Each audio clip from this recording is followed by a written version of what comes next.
ارجمند نشر خبری است مستقیما روی موج رادیوی موجر. امروز 11 مارس 2020 سال. بنا به اطلاع وزارت تندرستی و حفظ اجتماعی اهالی جمهوری تاجیکستان از 1 فوریه تا به 10 مارس 1583 شهروند به تاجیکستان آمدند که وضع صحتی همه آنها خوب ارزیابی می‌گردد.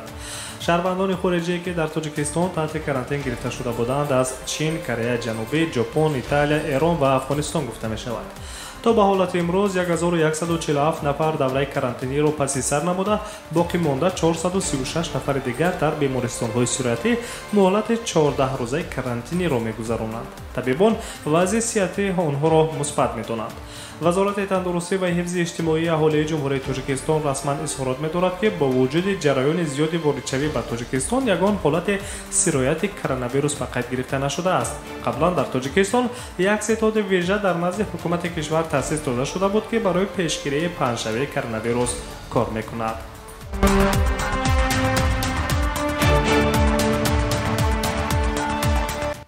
مسئولان مقامات اجرایی محلی حاکمیت دولتی شهر دوشنبه با توصیه وزارت تندرستی و حفظ اجتماعی اهالی جمهوری تاجیکستان جشن عنعنوی آش پلاو را با سبب خطر پهن‌شوی کرونا ویروس بکار کردند.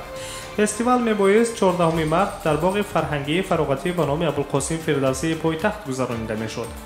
نخستین فستیوال آش پلاو در دوشنبه ماه نوامبر سال 2018 برگزار شد که آن وقت رکورد بی‌نظیر گذاشته شده. آشپزان تاجیک در یک دک 1000 کیلوگرم برنج آش پلاو آماده کرده بودند. از سال 2016 اینجانب با پیشنهاد جمهوری تاجیکستان و یک قطار کشورهای آسیایی آش پلاو بر روی خط میراث عمومی جهانی یونسکو داخل کرده شد.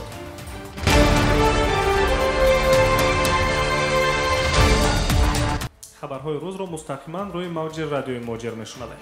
وزارت تندرستی و حفظ اجتماعی اهالی ترکیه از نخستین حالت سرایت کرونا ویروس در این کشور خبر داد. گفته می شود نفری که در آن نشانه های کرونا ویروس آشکار گردیده است مرد بوده چند قبل از سفر به اروپا برگشته است. خبر می دهد روزنامه کمرسانت با استناد به گفته های وزیر تندرستی و حفظ اجتماعی اهالی جمهوری ترکیه فخرالدین کوژا گفته می شود این زمان بیمار تحت کرانتین قرار داشته حالت وی قناعت بخش ارزیابی می شود.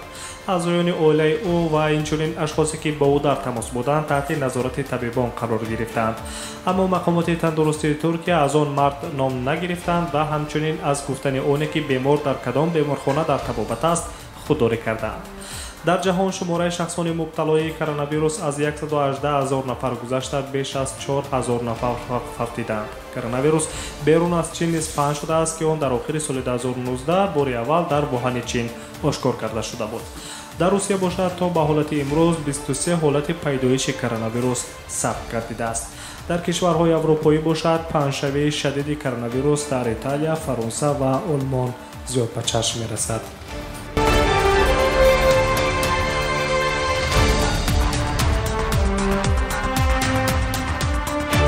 می‌گذاریم به خبرهای دیگر. بانک ملی تاجیکستان قرب رسمی روبل روسی را نسبت اسعار ملی در یک روز 4.7% پایین آورد.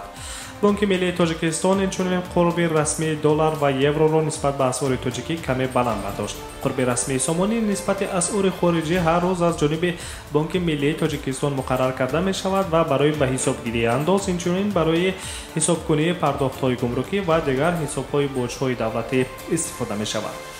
حالا 1000 روبل را بانک‌های تاجیکستان با 130 سومونی عوض می‌کنند، در حالی که هفته گذشته برای این مقدار 145 سومونی داده می‌شد. قریب تا 15 سومونی پایین شدن قرب روبل روسی در برابر اسعار ملی تاثیر خود را به بودجه عائله‌ها خواهد گذاشت. چون به قرب شوی پول روبل روسی در بیرژه جهانی آخرین مرتبه سال 2016 به قید گرفته شده بود.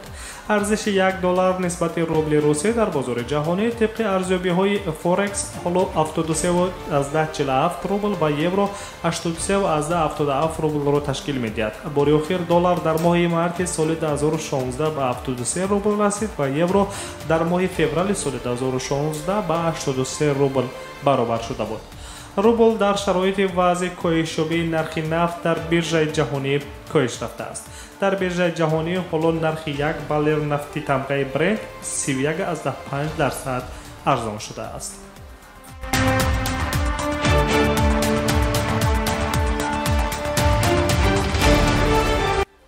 در مسکو گذراندن چورابینی‌هایی که در آن بیش از 5000 نفر حضور می‌کنند منع کرده شده است. محدودیت مذکور جهت پیشگیری از پنجشنبه کرونا ویروس گفته می‌شود. در این خصوص شهرداری مسکو سرگئی سبیان قرار به توصیف رسانیده است که چنین محدودیت‌ها تا 2 اپریل بنابر خطر پنجشنبه کرونا ویروس ادامه می‌کند. هفته گذشته مقامات مسکو به دلیل خطر پنجشنبه کرونا ویروس هشداری بلند اعلام کرده بودند. شهروندانی که از کشورهای برمیگردند که در آن جایها کرونا ویروس به قید گرفته شده است باید به طور حتمی از جریان آمد خود مقامات را آگاه سازند و تحت کرانتین 14 روزه قرار بگیرند. فهرست کشورهای نامساعد که در آن جایها احتمال خطر کرونا ویروس زیاد است طبق رویخط ترتیب داده مسئولین حکومت شهر مسکو 17 کشور را در بر میگیرد. در بین آنها چین، کره جنوبی، ایران، ایتالیا، آلمان، فرانسه، اسپانیا و ایالات متحده آمریکا می باشد. در دوره برگزاری چهاربینی‌های ورزشی مسئولین فدراسیون فوتبال روسیه اعلام داشتند که آنها به دستورهای مقامات مسکو رعایت خواهند کرد. لیگ کانتیننتالی هاکی نیز آمادگی خود را برای اجرای قرار شهرداری مسکو نیز اعلام داشته است.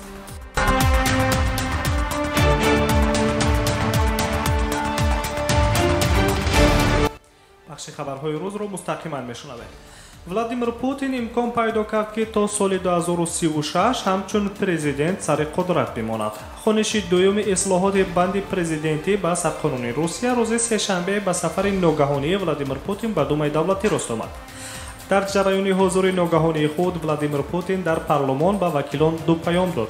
در دومای دولتی هیچ گونه انتخابات پیشکی برگزار نخواهد شد و بیکار کردن مهلت پرزیدنتی وابسته به تغییرات کنستیتوسیونی کاملا امکان پذیر است.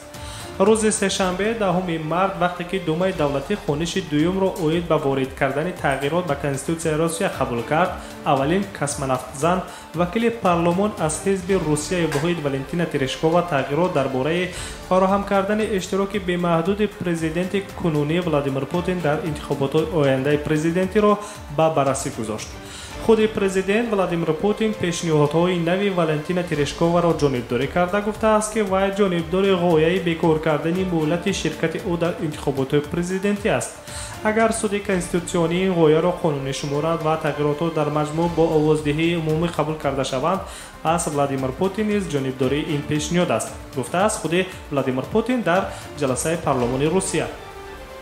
پس از بررسی‌های پالاتای پایانی پارلمان روسیه تغییرات برای بیکار کردن مهلت پرزیدنتی نیز قبول شد. اگر بسته تغییرات کنستیتوسیونی در آوازدهی عمومی خلقی 22 اپریل سال روان قبول کرده شود، پس ولادیمیر پوتین که روسیه را از سال 2000 رهبری می‌کند طبق قانون و امکان پیدا می‌کند که روسیه را تا سال 2036 سربری کند.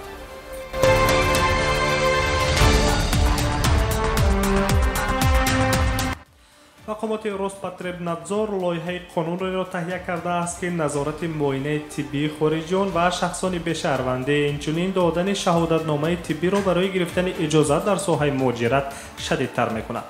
لایحه قانون پیشنهاد شده تغییر علاوه‌ها به قانون فدرالی درباره بهبودی سانیتری و اپیدمیولوژی اهالی و قانون فدرالی درباره وضع حقوقی شهروندان خارجی در فدراسیون روسیه را در نظر دارد. خدمات فدرالی نظارت حفظ حقوق‌های استعمال کنندگان و نیک احوال انسان در فدراسیون روسیه پیشنهاد داشته است که در مخزن معلومات‌های عمومی نام و نسب و شخصیت شهروند خارجی که در وقت تشخیص در بدن آن بیماری‌های سرایتی مشاهده می‌شود وارد گردد.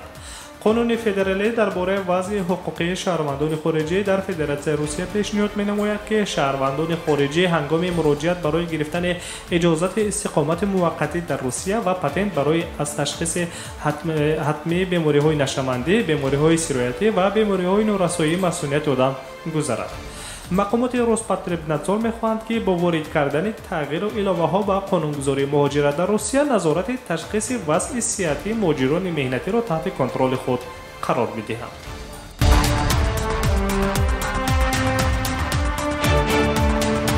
سامیان ارجمند، در آخر نشر خبری یک اعلان نیز داریم. شام جمعه 13 مارس ساعت 18 به وقت مسکو در استودیو مرکزی رادیو مهاجر پخش مستقیم برنامه حقوق شما با اشتراک حقوق شناسان ساحه مهاجرت دایر می‌گردد.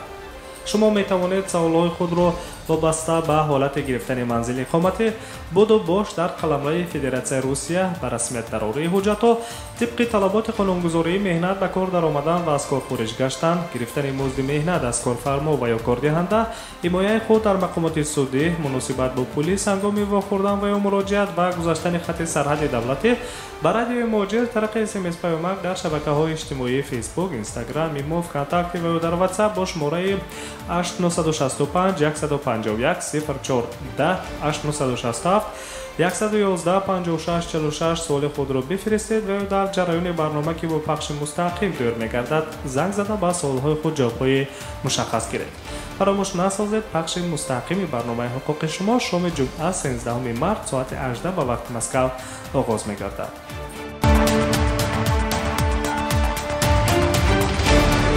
شنوندگان عزیز، آن خبر و گزارش‌هایی که تا این دوره در دست ما رسیدند ما آنها را منظور شما گردانیدیم. در ساعت‌های بعدی نیز با خبرهای دیگر سلامت باشید. رادیوی مهاجر برنامه‌های دیگر را مستقیما ادامه می‌دهد.